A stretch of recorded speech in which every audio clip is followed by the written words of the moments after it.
You're yawning now, aren't you? We all know it's contagious, even if you're not tired. A new study says that yawning is triggered by an automatic response in the part of the brain responsible for motor function. But why we do it, especially when others do it, isn't really understood. Researchers asked volunteers to watch other people yawn. They found that our ability to resist yawning, especially when other people around us do, is limited.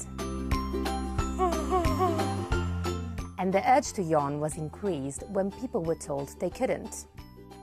They also discovered that when using electrical stimulation, they were able to increase people's desire to yawn.